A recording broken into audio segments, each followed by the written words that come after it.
بسم الله الرحمن الرحيم ياسين والقرآن الحكيم إنك لمن المرسلين على صراط مستقيم تنزيل العزيز الرحيم لتنذر قوما ما أنذر آباؤهم فهم غافلون لقد حق القول على أكثرهم فهم لا يؤمنون إنا جعلنا في أعناقهم أغلالا فهي إلى الأذقان فهم مقمحون وجعلنا من بين أيديهم سدا ومن خلفهم سدا فأغشيناهم فهم لا يبصرون وسواء عليهم أنذرتهم أم لم تنذرهم لا يؤمنون إنما تنذر من اتبع الذكر وخشي الرحمن بالغيب فبشره بمغفرة وأجر كريم إنا نحن نحيي الموتى ونكتب ما قدموا وآثارهم وكل شيء أحصيناه في إمام مبين واضرب لهم مثلا أصحاب القرية إذ جاءها المرسلون إذ أرسلنا إليهم اثنين فكذبوهما فعززنا بثالث فقالوا إنا إليكم مرسلون قالوا ما أنتم إلا بشر مثلنا وما أنزل الرحمن من شيء إن أنتم إلا تكذبون قالوا ربنا يعلم إنا إليكم لمرسلون وما علينا إلا البلاغ المبين قالوا إنا تطيرنا بكم لئن لم تنتهوا لنرجمنكم وليمسنكم منا عذاب أليم قالوا طائركم معكم أئن ذكرتم بل أنتم قوم مسرفون وجاء من أقصى المدينة رجل يسعى قال يا قوم اتبعوا المرسلين اتبعوا من لا يسألكم أجرا وهم مهتدون وما لي لا أعبد الذي فطرني وإليه ترجعون أتخذ من دونه آلهة إن يردني الرحمن بضر لا تغن عني شفاعتهم شيئا ولا ينقذون إني إذا لفي ضلال مبين إني آمنت بربكم فاسمعون قيل ادخل الجنة قال يا ليت قومي يعلمون بما غفر لي ربي وجعلني من المكرمين وما أرسلنا على قومه من بعده من جود من السماء وما كنا منزلين إن كانت إلا صيحة واحدة فإذا هم خامدون يا حسرة على العباد ما يأتيهم من رسول إلا كانوا به يستهزئون ألم يروا كم أهلكنا قبلهم من القرون أنهم إليهم لا يرجعون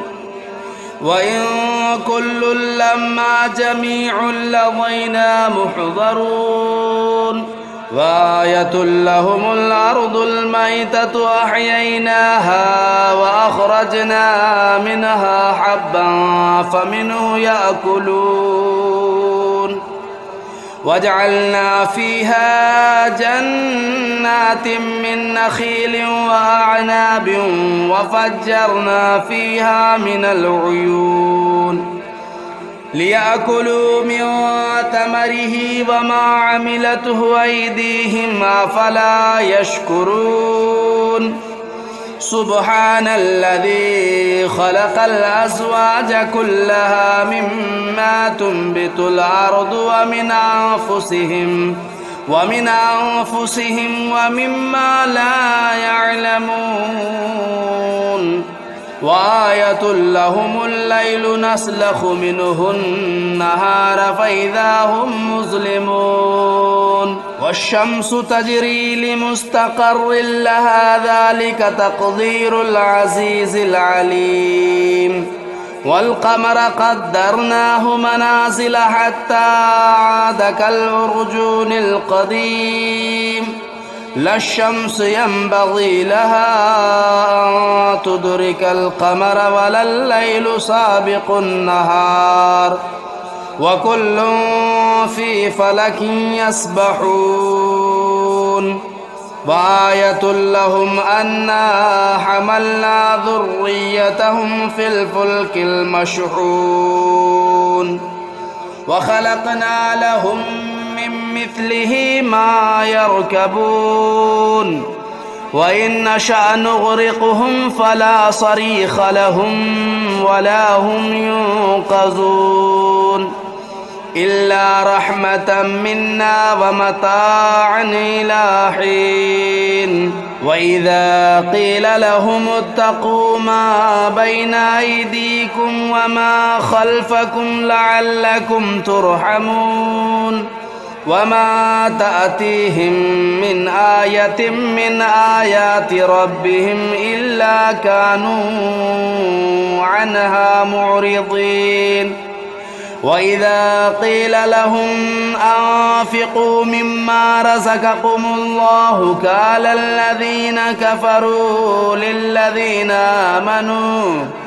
قال الذين كفروا للذين آمنوا ونطعم من لو يشاء الله أطعمه إن أنتم إلا في ضلال مبين ويقولون متى هذا الوعد إن كنتم صادقين ما ينظرون إلا صيحة واحدة تأخذهم وهم يخصمون فلا يستطيعون توصية ولا إلى أهلهم يرجعون ونفخ في الصور فإذا هم من الأجداث إلى ربهم ينسلون قالوا يا ويلنا من بعثنا من مرقدنا هذا ما وعد الرحمن وصدق المرسلون إن كانت إلا صيحة واحدة فإذا هم جميع لدينا محضرون قالوا يا ويلنا من بعثنا من مرقدنا هذا ما وعد الرحمن وصدق المرسلون إن كانت إلا صيحة واحدة فإذا هم جميع لدينا محضرون فاليوم لا تظلم نفس شيئا ولا تجزون إلا ما كنتم تعملون إن أصحاب الجنة اليوم في شغل فاكهون هم وأزواجهم في ظلال على الأرائك متكئون لهم فيها فاكهة ولهم ما يدعون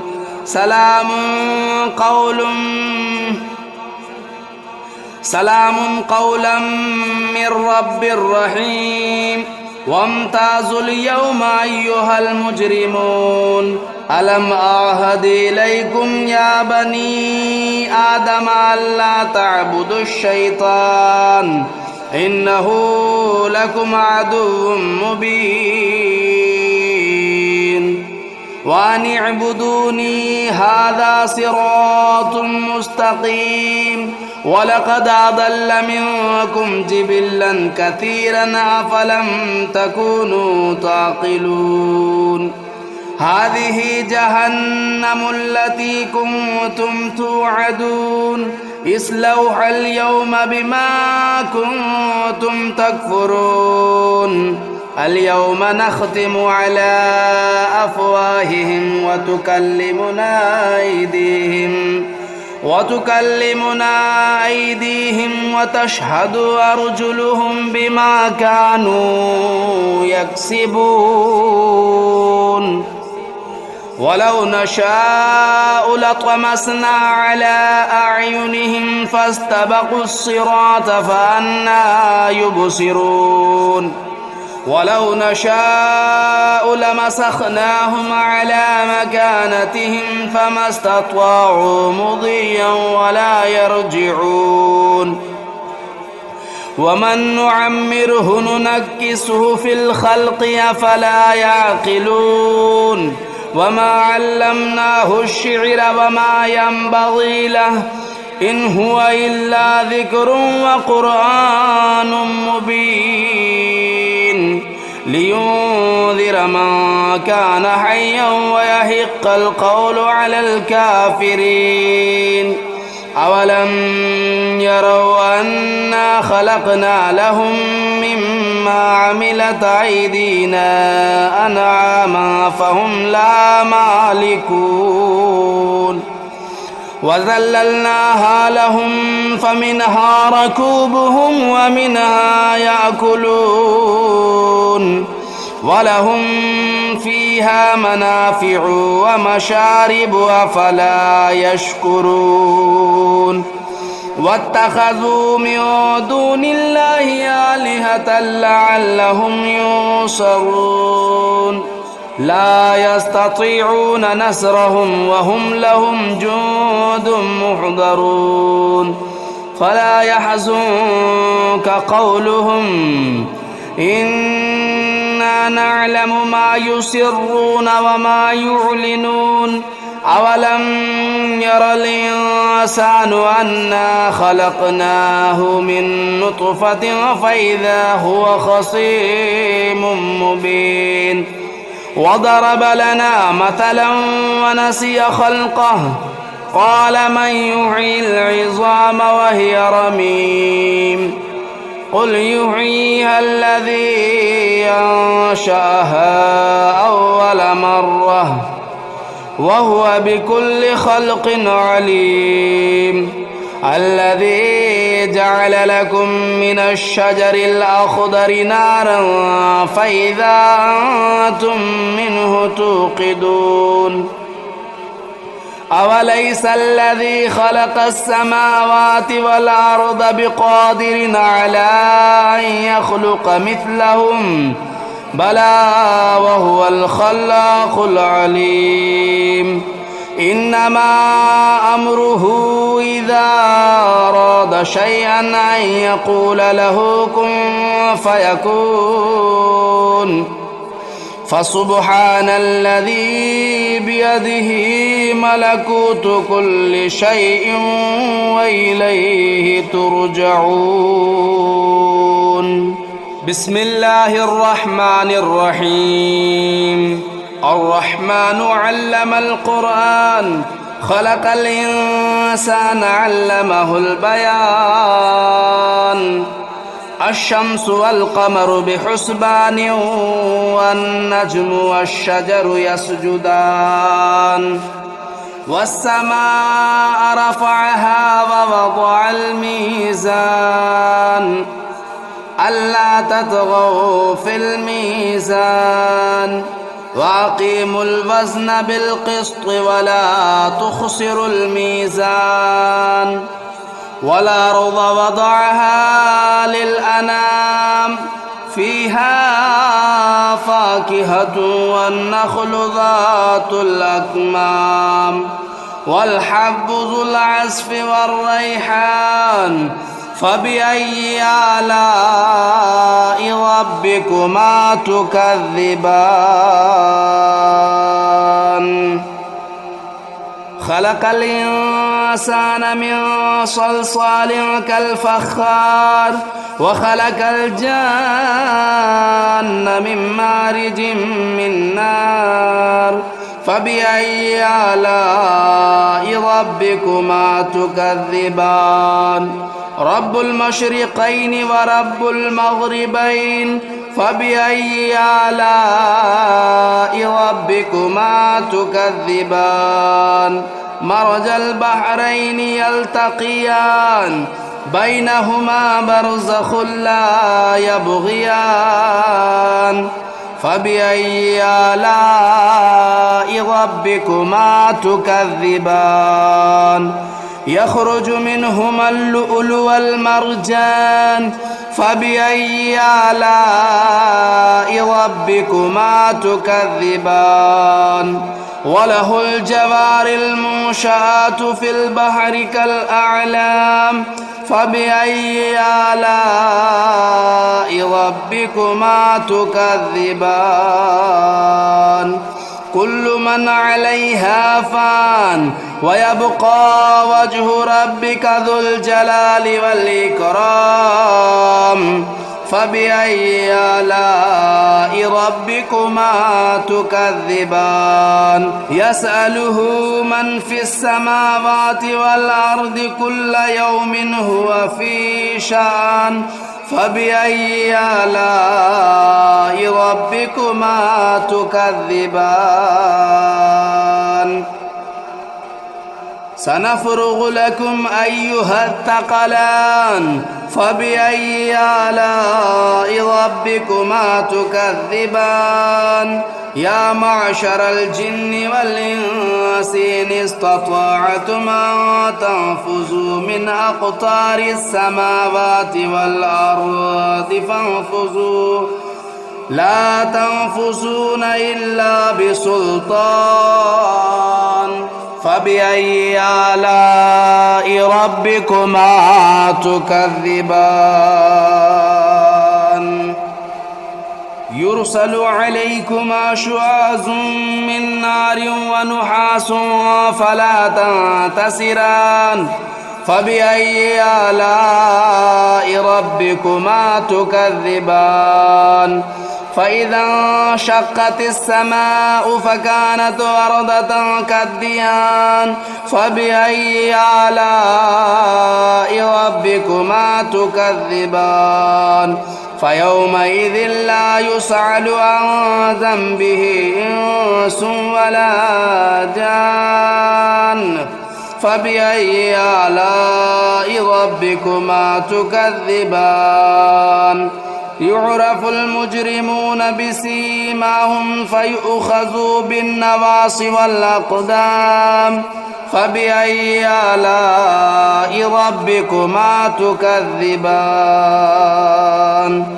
هذه جهنم التي يكذب بها المجرمون يطوفون بينها وبين حميم آن فبأي آلاء ربكما تكذبان ولمن خاف مقام ربه جنتان فبأي آلاء ربكما تكذبان ذواتا أفنان فبأي آلاء ربكما تكذبان فيهما عينان تجريان فبأي آلاء ربكما تكذبان فيهما من كل فاكهة زوجان فبأي آلاء ربكما تكذبان متكئين على فرش بطائنها من استبرق وجنى الجنتين دان فبأي آلاء ربكما تكذبان فيهن قاصرات الطرف لم يطمثهن إنس قبلهم ولا جان فبأي آلاء ربكما تكذبان كأنهن الياقوت والمرجان فبأي آلاء ربكما تكذبان هل جزاء الإحسان إلا الإحسان فبأي آلاء ربكما تكذبان ومن دونهما جنتان فبأي آلاء ربكما تكذبان مدهامتان فبأي آلاء ربكما تكذبان فيهما عينان نداختان فبأي آلاء ربكما تكذبان فيهما فاكهة والنخل والرمان فبأي آلاء ربكما تكذبان فيهن خيرات حسان فبأي آلاء ربكما تكذبان حور مقصورات في الخيام فبأي آلاء ربكما تكذبان لم يطمثهن إنس قبلهم ولا جان فبأي آلاء ربكما تكذبان متكئين على رفرف خضر وبخري حسان فبأي آلاء ربكما تكذبان تبارك اسم ربك ذو الجلال والإكرام بسم الله الرحمن الرحيم تبارك الذي بيده الملك وهو على كل شيء قدير الذي خلق الموت والحياة ليبلوكم أيكم أحسن عملا وهو العزيز الغفور الذي خلق 7 سماوات طباقا ما ترى في خلق الرحمن من تفاؤت فارجع البصر هل ترى من فطور ثم ارجع البصر كرتين ينقلب إليك البصر خاسئا وهو حسير ولقد زينا السماء الدنيا بمصابيح وجعلناها رجوما للشياطين وأعتدنا لهم عذاب السعير وللذين كفروا بربهم عذاب جهنم وبئس المصير إذا ألقوا فيها سمعوا لها شهيقا وهي تفور تكاد تميز من الغيظ كلما ألقي فيها فوج سألهم خزنتها ألم يأتكم نذير قالوا بلى قد جاءنا نذير فكذبنا وقلنا ما نزل الله من شيء إن أنتم إلا في ضلال كبير وقالوا لو كنا نسمع أو نعقل ما كنا في أصحاب السعير فاعترفوا بذنبهم فسحقا لأصحاب السعير إن الذين يخشون ربهم بالغيب لهم مغفرة وأجر كبير وأسروا قولكم أو اجهروا به إنه عليم بذات الصدور ألا يعلم من خلق وهو اللطيف الخبير هو الذي جعل لكم الأرض ذلولا فامشوا في مناكبها وكلوا من رزقه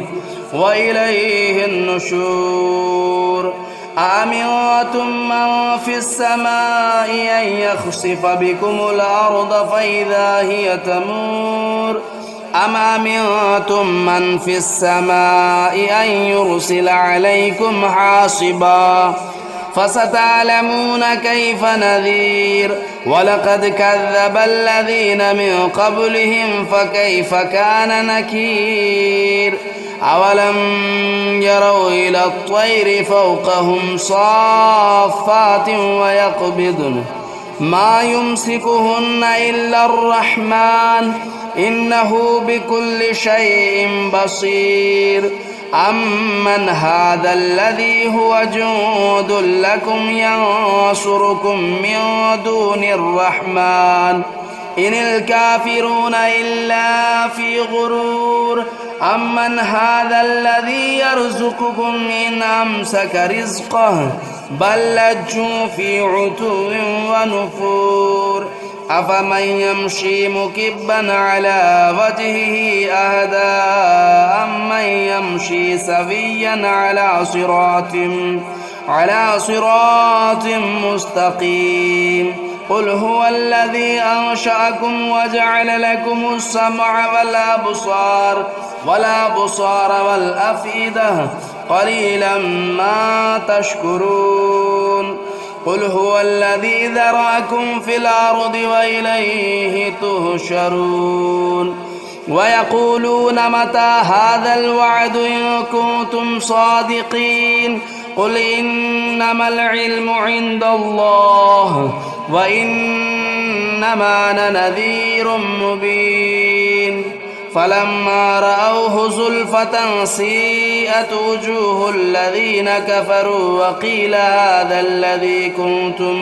وقيل هذا الذي كنتم به تدعون قل